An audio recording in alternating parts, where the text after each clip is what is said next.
Hello everyone and welcome back to another episode of Red Raptor Writes. Now today is not the video I wanted to make.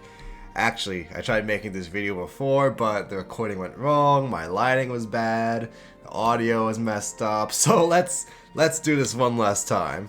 So, you probably saw the Rebirth trailer, and man, it wasn't good. Right? I'm just gonna start off with that so you know what kind of review you're getting into. But I didn't want it to be this way.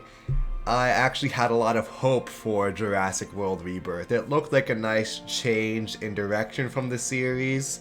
Cause if you've been watching my channel, you know that I am not the biggest fan of the Jurassic World movies, to put it lightly.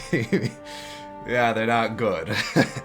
So I was hoping that Jurassic World Rebirth would be a good return to form, and man, I was rooting for this movie. But now that the trailer's here and I get to see what I'm in for, yeah, the hype has died down. Not great at all. I was excited because we had David Koepp returning, and he was the writer on the first two movies, and he also wrote the first Spider-Man movie, which is great. So you know what? I thought this was gonna be good. And it looked like we were returning to the Jurassic Park aesthetic. No more of that blue filter that's over everything. Actually, just fun fact, like, Owen's shirt in Jurassic World is gray, but because the blue filter is so blue, it just looks like he's wearing blue. No more of that. It looks warmer, right? And it looks grimier and dirtier and more grounded in reality, more like the original movies rather than the very clean, studio-esque Jurassic World movies. We were going back to scientists' main characters, though I think there's one scientist main character, really. I don't know his name, but he looks like the guy from Your Dinosaurs Are Wrong, which is a great channel, and they probably should have just hired that guy, whatever his name is. I think he would have been great as just a goofy, lovable nerd in a Jurassic movie. But no, Christmas did not come early this year. And you had good actresses like Scarlett Johansson. I mean, I'm a Scarlett fan. I don't know who isn't. She's good in everything I've seen her in.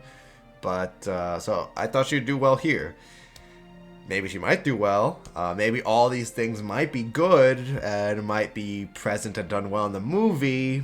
But it looks like the rest of the movie surrounding what positives I had going in doesn't look great. And I say that I want it to be good because I want you to know that I'm not rooting against the Jurassic movies. Just because it has Jurassic World in the title doesn't mean that I have to hate it. Like, I did enjoy the first 3 seasons of Camp Cretaceous. I like Jurassic World Evolution 2. I want this series to have a true return to form, and we're gonna make Jurassic great again. Well, that's not gonna happen. Though at least it doesn't look like it. It doesn't look like it.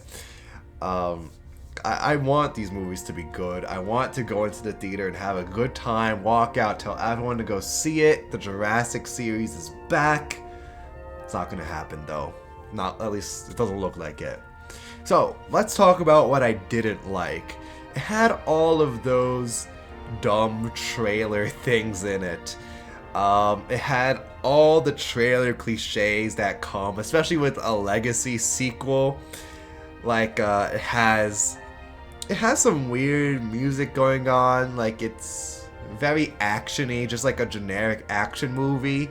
But then, for a Legacy sequel, you either get the soft piano of the original theme, or an epic orchestral version to try to get people to get hyped and really tap into that nostalgia factor. We do both, so we're very unique in how generic we are, and this trailer made it look very generic. But also we have like that annoying drum banging, especially towards the end. It's like and like trying to build up the hype again, but it's just not working. and it's just kind of awkward and weird and more of an annoyance at this point. And then like the drums will come to like a climax, and then it'll cut to something epic, and then I don't know, one-liner or something. You know how it is. We also got some Marvel humor in there, which is not. It's a choice. It's a choice. It's just upsetting to see. Maybe there's not a lot in the movie. There's just one bit where ScarJo's like, oh, she can kind of guarantee your safety, and then the guy's like, what the Shrek is wrong with you? What? It's it feels MCU-ish. I think, again, I don't want this to be a Jurassic World hate movie, but we're kind of falling for the same flaws here. So we're doing that more goofy, over the top, trying to make the audience laugh and win them over with laughs kind of humor. And that's kind of what JW did, where it was goofy and over the top. Like, you could think about Owen trying to shimmy away from the lava when he's paralyzed. Stuff like that. It's just totally nonsensical. Jurassic Park was not built like the MCU. Yeah, there were some jokes here and there, and some one-liners for sure, but a lot of the humor was more to get you invested in the characters and to make the characters feel like real people, because when you put a bunch of nerdy scientists together, people make jokes, even in maybe not while they're getting attacked. You don't need some Marvel pathos like a velociraptor attacks someone and they're like, well, that just happened, or something like that, or just totally undercuts the moment. No, you don't need that, but people make jokes even in some mild situations here and there, to ease the tension a little bit. Maybe to get to know each other. So when they're making jokes, it's, it makes sense for the characters, and it makes them feel more three-dimensional. It's not big ha-ha funny. I mean, yes, there were some ha-ha funny parts, especially with Jeff Goldblum. It seems like a natural interaction between characters rather than trying to make the audience laugh out loud and forget that they're watching a terrible movie. So right now, it just seems kind of blah, blah. Also, it seems like they really didn't learn anything from Dominion, because I guess it still made money even if so many people hated on it, because they took the plot structure of Dominion, mostly that big bloated second act, where it literally is run from this dinosaur, then run from this dinosaur, then run from this dinosaur. I know they weren't all dinosaurs. They were Synapsid, Dimetrodon, Pterosaur, Quetzalcoatlus. But you had them, the Quetzalcoatlus takes on the plane, and then they're in the jungle. Chris Pratt and the other girl, I haven't seen this movie since it came out, the pilot lady, they're chased by the Pyroraptor for like a minute. And then Claire is with the Therizinosaurus, which is admittedly a great scene.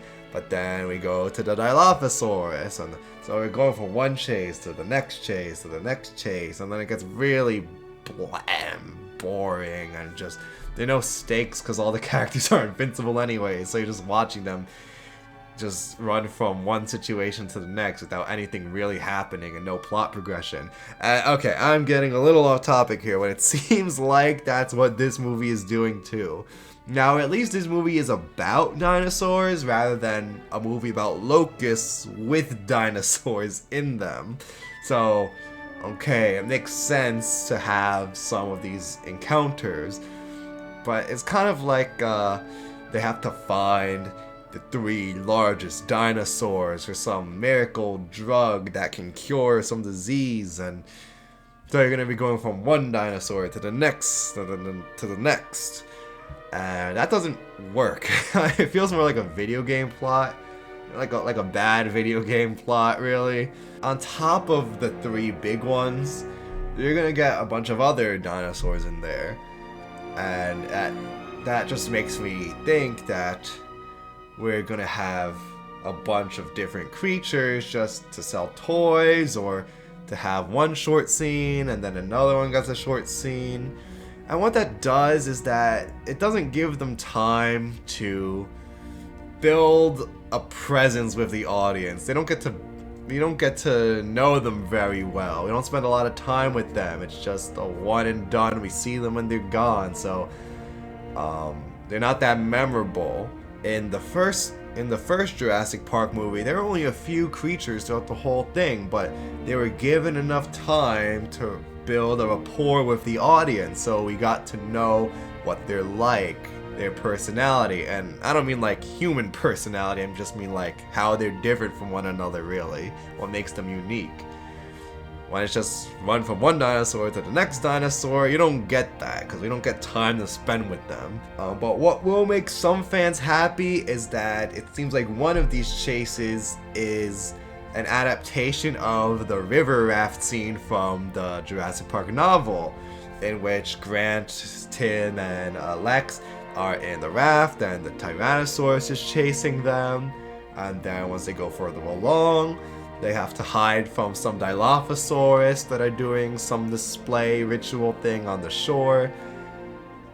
And I guess some of you are going to be happy about this, to see a scene from the book, which, you know, I hope you have fun with it, good for you, but it still needs to be executed well. You can't just take things that the audience will recognize, shove it into the movie, and then expect it to end up as a good, coherent part of the movie. It needs to be executed well. It needs to fit in with the rest of what's going on. It kind of reminds me of like comic book movie fan service, when a comic book movie will just add one nod to the comics, so then all the fans of that comic will be like, oh, there it is. This movie's great because it has that thing that I recognize. It's just such a cheap way of getting people to enjoy a movie, rather than standing on your own 2 feet and on your own merits, you just reference something else. I could think of The Amazing Spider-Man, which is still a terrible movie, but it has, Peter makes the web shooters now, because in the good ones, he actually shoots it from his body, and then it's like, oh, look, it's the thing from the comics, he has web shooters, this is awesome, this is so much better. But, I mean, it really adds nothing to the movie whatsoever. He just gets the design off the Oscorp website anyway, so it's not like it shows him being smart. He just copies the design. I mean, you still have to be smart to make it, but not as smart as comic book Peter, right? So that's kind of the feeling I'm getting here. Just reference the thing people know and like, just so, even if it doesn't fit in or make much of a difference, people are gonna like it because it's familiar and it's something they've asked for. Forget if it's executed well, who cares about that? Oh, so before I continue, I do want to comment that it is kind of silly, like they're going after the 3 largest dinosaurs, but won't there just be sauropods, titanosaurs? I mean, they're bigger than the largest theropods and hadrosaurs by a long shot, so you just have to find 3 sauropods and that's it. But no, it looks like they're going after like a Titanosaurus, which is a dubious genus, so why would you do that? Quetzalcoatlus, which isn't a dinosaur, and if it was, it would be nowhere near the biggest. It's only like 500 pounds, has a big wingspan, but it's light as heck. And then I'm gonna assume maybe the Mosasaurus, Tyrannosaurus, or Spinosaurus, some meat-eating dinosaur, or lizard for Mosasaurus's example, which again they wouldn't be anywhere near as large as a sauropod. And please don't be Mosasaurus, because Mosasaurus is not a dinosaur, so we would literally be getting DNA out of one big dinosaur and then a few other things. So if you did that with an actual paleontologist, I think they would make reference to that at some point. Alright, so another big mistake we're making, another big Dominion mistake, because apparently we're not learning from our mistakes, we're not even making all new ones, is just that in Jurassic World, and Fallen Kingdom, we spent 2 whole movies, 2 whole bad movies, setting up the movie that Colin Trevorrow actually wanted to make, which is the movie about dinosaurs on the mainland, in human society and civilization, interacting with the outside world. So we finally get that at the end of Fallen Kingdom. It's set up, we're there, and yeah, there are a few scenes of it in Dominion, mostly in the beginning, but then it's largely dropped to go to the Bison Valley, where it's an isolated area. So you're basically on another island, and you just drop the whole dinosaurs in the real world thing. It's just there in the background. There are Tyrannosauruses at the zoo, and the Pseudoceratops running around the country. There are Quetzalcoatlus on the One World Trade Center. Like, nobody cares. It's just kind of in the background. I do like the Malta stuff. It makes sense to be there in the world, but seriously, we're letting Quetzalcoatlus in Manhattan. Like, I mean, I'm a New Yorker. Last time I checked, we didn't like large flying objects in lower Manhattan. It's kind of a sore spot for us. Alright, so we're doing that again. We're just throwing it away because we're going to another island. I don't know what the island is called, but I think they said it's around Barbados. We're just forgetting that dinosaurs are in the real world. Apparently they all like died off screen because they weren't used to the environments and they can only live in the tropics. Which is silly anyways, because dinosaurs inhabited all types of different biomes, like deserts, plains, even some colder regions, forests, you know, including tropics too. But so that's a silly thing. But again, we're just going to one small location with dinosaurs and dropping what they took 2 movies to set up. 2 bad movies to set up. So we did that for nothing.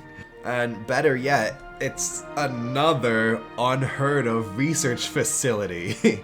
Apparently, this is like the island of misfit dinosaurs where all the bad ones were shunned or something. The ones that didn't make the cut were just left there. Which, you know, you can only play that hand so many times. There's another secret research area that nobody knows about yet, that we didn't tell you about. We did that with, well, first of all, in the first movie, we saw scientists on Isla Nublar, so we just kind of assume, again, all other things aside, that the scientists were on Nublar making dinosaurs. We see velociraptors hatching on Nublar, so we assume that's just what's happening. But then in The Lost World, and I know Michael Crichton wrote this into his book and was adapted for the movie, but then in The Lost World, it's, okay, there's another island with no fences this time, and you want to send people in, right? So there's another island where they're making the dinosaurs and then shipping them over to Nublar. And there are 4 other islands in that chain in the 5 deaths, which may be used for some various purposes. Alright, so we've gone from 1 island to 2 islands, maybe 6 islands if the other ones are being used, we don't know. And then we go to, there's more research going on in JP3 that's never really explored, but we get new dinosaurs being created for some reason, but no one ever explains why. Then in Fallen Kingdom, we have Lockwood. John Hammond has a partner who was never mentioned until now, but he's been cloning humans apparently, and this led to a big fallout, so cloning humans is introduced. And his daughter is this amazing scientist who was better than everyone else and behind everything, who just no one mentioned.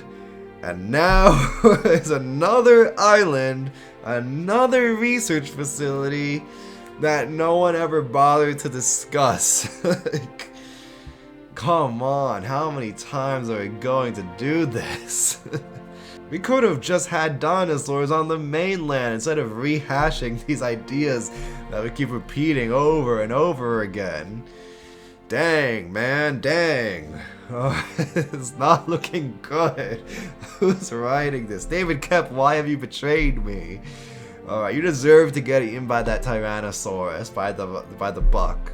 So yeah, it's an island of misfit dinosaurs, which apparently instead of just killing them, you know, euthanizing them, they just dumped them on this island for some reason. Which means they're making them on Sorna in the Pacific Ocean, flying over Central America to drop them in the Caribbean, and then abandon them there. And they abandoned pterosaurs there, where they can just roam free, and a mosasaurus there, where it can just swim away somewhere else? What? Alright, you're doing some crazy ecological damage there. That didn't seem like John Hammond's MO in the first movie, but apparently that's just who he is as a guy. John Hammond is wild, he's crazy. Alright, but even worse, so there's a main antagonist, another evil monster dinosaur, because we're repeating the mistakes of the other movies. I thought they dropped this after Fallen Kingdom, but no, we have another evil monster. This one's a mutant. It's not a hybrid, it's a mutant T-Rex that went horribly wrong, called the D-Rex. So yeah, this one's getting the D. Probably at a Diddy party. They lathered it up in the baby oil and then shoved it onto this island after Diddy got caught. It's the Diddy Rex. That's what it is. It looks like a weird amalgamation between Godzilla and a gorilla. I guess Godzilla and Kong were very small and they're just kind of shoved into one. Head of Godzilla, body of Kong. I don't know why. A mutant T-Rex looks like just an alien thing. Like, if a T-Rex is mutated and has a bad mutation, you would expect it to, like, get cancer or some organ failure or deformities. Not just turn into a just generic movie monster. But, yeah, I guess that's what we're going with. So, now we have the T-Rex, we got the I-Rex, there's the V-Rex from King Kong, and now there's the D-Rex. So eventually we will run out of letters and we can stop milking this franchise for bad sequels, unless they decide to go with the Greek alphabet, where they can do the Alpha Rex, the weak Beta, the Sigma. Oh man, I want to see that epic Sigma Chad Rex. Maybe you could do a Giganotosaurus hybrid, so then it's the Giga Chad Rex. I'd buy that. I'd watch that movie. It needs that sharp jawline. Alright. But overall, this thing, I'm not excited for this. It just looks like a generic, lame Hollywood alien creature. It doesn't even look like a mutant T-Rex. It's just stupid. They just want to throw a monster in there because why the Shrek not? Which means that there's another animal to run from, which means that it's going to be more time spent on that and less time on all the other ones that we're already shoving in here. So we're already fighting for screen time. I'm sure things aren't really going to stand out as much. Alright. They just kept this thing around for 30 years for some reason. Oh gosh, okay. Again, we're just repeating the same mistakes. I never bought this idea that normal dinosaurs weren't cool enough. It didn't make sense in universe, and then the meta narrative of that didn't make sense. If you gave us normal dinosaurs in Jurassic World, I'm sure audiences still would have ate that up. We still would have went to theaters and given it over $1 billion, or was it, how much did it make? Well over $1 billion, definitely. It still would have made a buttload of money even without a hybrid dinosaur. Because Jurassic is a popular franchise. And then in universe, there are still huge crowds at Jurassic World, and everyone seems to be having a good time and amazed at the dinosaurs. And there's one location in the world, so people can't get there very often. It's not like just going to the local zoo. Even though going to the local zoo is amazing, and I don't know what's wrong with these people if they think that's a bad thing. It doesn't make sense in universe either. This is still an amazing, like, eighth wonder of the modern world, Jurassic Park. And to say that this isn't enough, that we need hybrids, never made sense. It's always stupid. So even in real life and in the movies, the normal dinosaurs are always enough. We don't need to keep adding these stupid movie monsters into it. It's just dawning on me that Jurassic is just a stupid movie monster franchise now. That's all it is. It just became like Sharknado. Like, honestly, the tone became Sharknado. And it's just stupid, in your face action with MCU humor and annoying characters, more mediocre characters sometimes. I didn't hate them in Dominion, but yeah, that's what it's become. Like, in my lifetime, I was talking to my wife about this. There's never been a good Jurassic movie that came out in my lifetime. Like, I was born after 97. Before Jurassic Park 3, I was 2 when that came out, which was mediocre at best. Man, maybe I'm the problem. Alright, it's me. Hi, I'm the problem. There's been a big controversy, and I think this is probably going to be my last major point here. I've made memes about this, and I talked about this. I've been reposting things on this, but the Spinosaurus, they really had to do me like that. They really had to hurt me in the way that they did. The Spinosaurus, if you've been living under a rock for a couple days, has just created a ton of controversy because Spinosaurus always creates a ton of controversy. But this time we're talking about a fictional one, not the actual creature that lived in North Africa 95 million years ago. No.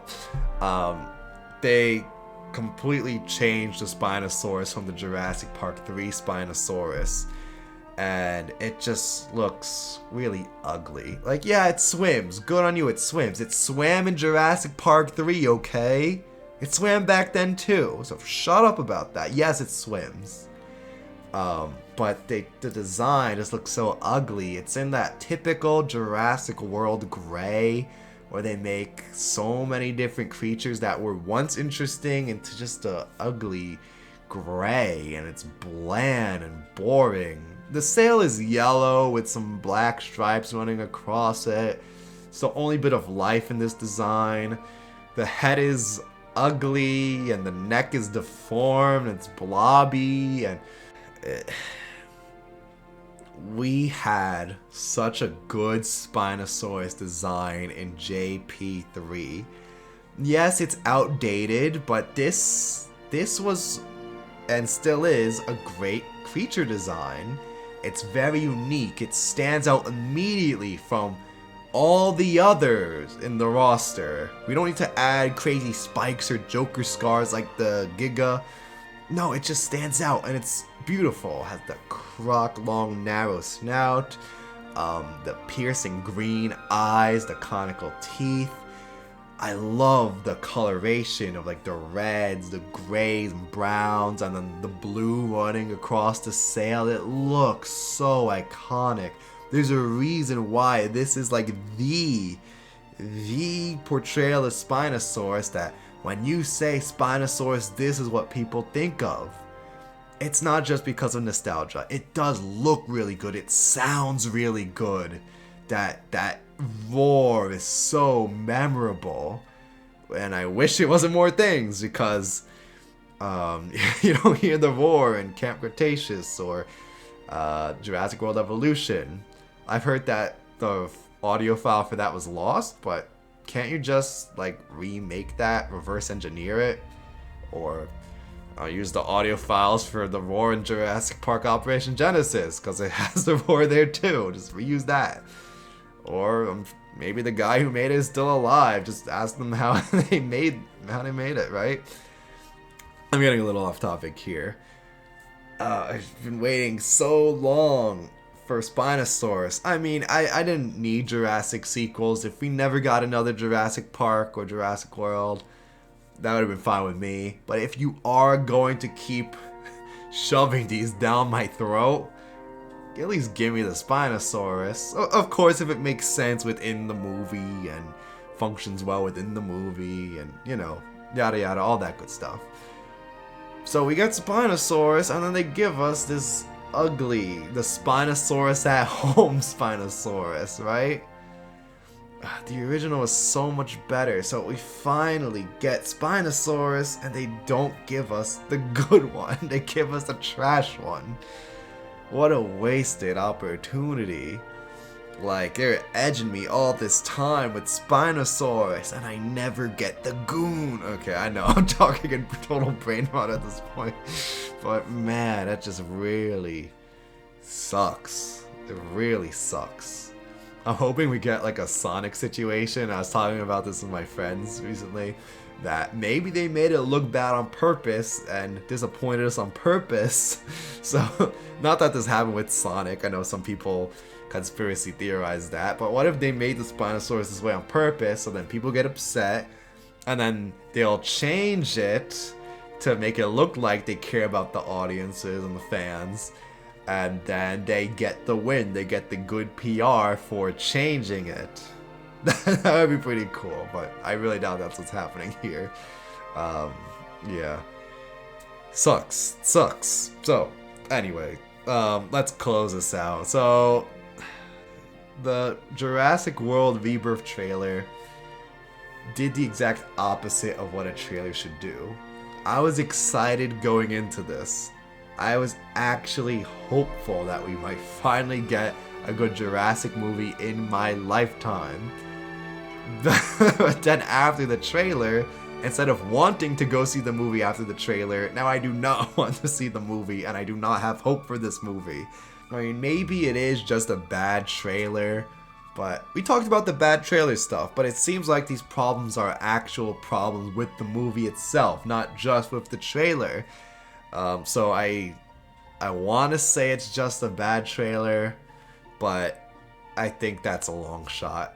This movie, it doesn't look good, guys. It doesn't look good, and I wanted it to be good. I really wanted to praise this. I've been a fan of this series forever, literally since I was born. I was named after the character from the movie, Tim. That is legitimately how I got my name. But no, it seems like I cursed the series. I cursed it. Maybe next time, guys. Maybe the next movie in, I don't know how many years, 4 or 5 more years.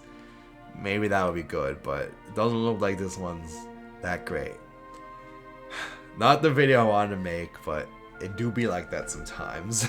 So remember, if you enjoyed this video, to please leave a like, subscribe, and to check out my social media.